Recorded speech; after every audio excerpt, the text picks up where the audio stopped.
Welcome to the Explainer. Today, we are tackling a real mind bender. How can something ancient feel like a brand new copy of itself? We're going to explore this wild idea that art isn't just a window looking into the past, but an active machine that actually bends and rebuilds time. Okay, so here's what we've got lined up. We'll kick things off with a really strange observation someone had in a famous palace. Then we'll use a classic thought experiment about a ship to try and figure out what's going on. After that, we'll see how this whole puzzle basically splits art history in two, look at a 15th century image that seems to exist in multiple times at once, and wrap it all up with a new, powerful word that could change how you look at art forever. All right, so our story begins not in some dusty old book, but with a strange and, kind of unsettling feeling someone had while standing in one of the world's most famous historical spots. So picture this. It's 1957, and the philosopher Simone de Beauvoir is standing in Beijing's Forbidden City. She's surrounded by centuries of history, but instead of feeling its permanence, she gets this profound sense of, fakeness. To her, it didn't feel timeless. It felt, as she put it, like a precarious imitation of itself, almost like it was constantly being repaired just to keep up appearances. And that just begs the question, right? How can something so genuinely old, so historically important, feel like a fake? What does it even mean for something to be an imitation of itself? To get our heads around this, we've actually got to turn to a really old thought experiment, one that gets right to the heart of what makes something, itself over time. Okay, so this is the famous paradox of the ship of Theseus. Imagine this legendary ship is kept in a museum as a monument. Over hundreds of years, the wooden planks start to rot, so one by one, each rotten plank gets replaced with a perfect new one. Eventually, you get to a point where not a single piece of the original ship is left. And the big question is it still the ship of Theseus?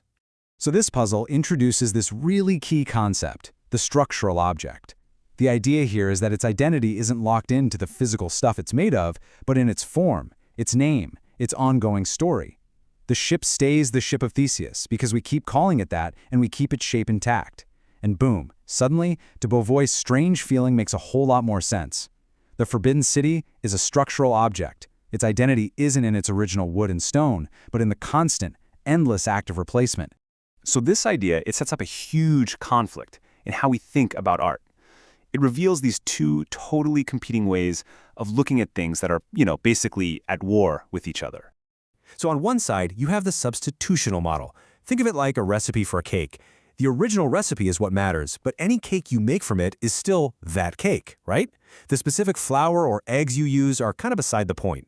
But on the other side, you've got the authorial model. Here, the art is like a signature. It's valuable because it was made by one specific person at one specific moment. You can't just copy a signature and say it's the same thing. And Leonardo da Vinci? Oh, he was totally on team authorial. For him, a painting was precious and unique for one reason. You could not substitute it. It was like a person. It never bears children equal to itself. Its value was tied to that single, unrepeatable act of creation. Okay, let's make this real. Let's look at a specific piece of art from the 15th century and see how this whole tension plays out in a single, really fascinating work. So check this out. For its time, this is a massive woodcut. And its story really gets at this deep uncertainty about what an image even is. Is it supposed to be a window to a real event, or is it just a copy of something else? But here's where it gets really interesting. While some versions of this print are just the image, others, like this one on the right from Zurich, have this long chunk of text at the bottom. The people who made it felt like they had to explain exactly what you were looking at, and that kind of reveals this deep anxiety they had about its status. And the text itself? It creates this impossible paradox. It claims the image is two things at once. It says this is Our Lady, like a direct, authorial window into the past. But it also says it's a substitutional-style copy of another picture in Milan. It's trying to have it both ways, and in doing so, it just ties itself into a total knot.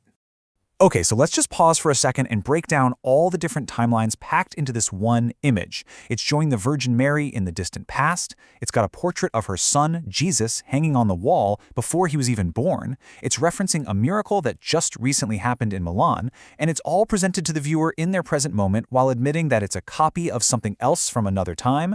This isn't just a picture. It's like a vortex where all these different times are collapsing into each other.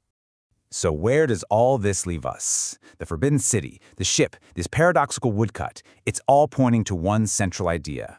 And to really get it, we need a new word to describe what art is actually doing with time. You know, we all know the word anachronistic, right? It means a mistake in time, like seeing a wristwatch in a movie about ancient Rome. It assumes time is the straight, fixed line that you can get wrong. But what we're talking about here is something else entirely, the anachronic. This isn't a mistake, it's a feature. The idea is that art isn't in time, art makes time. It folds it, it bends it, it connects different moments. It's not breaking the rules of time, it's playing by a completely different set of rules. And that right there, that's the big takeaway. Art isn't just some passive relic from a bygone era, a simple window that lets us peek into the past. It's a device. It's an active machine that goes out and fetches the past, that questions its own history, and that weaves different realities together, right here, right now, in front of you. So the next time you're standing in front of an old painting or sculpture, ask yourself this: are you the one looking at the past? Or is the art, this little time machine, looking back at you, actively pulling its own complex history right into your present moment?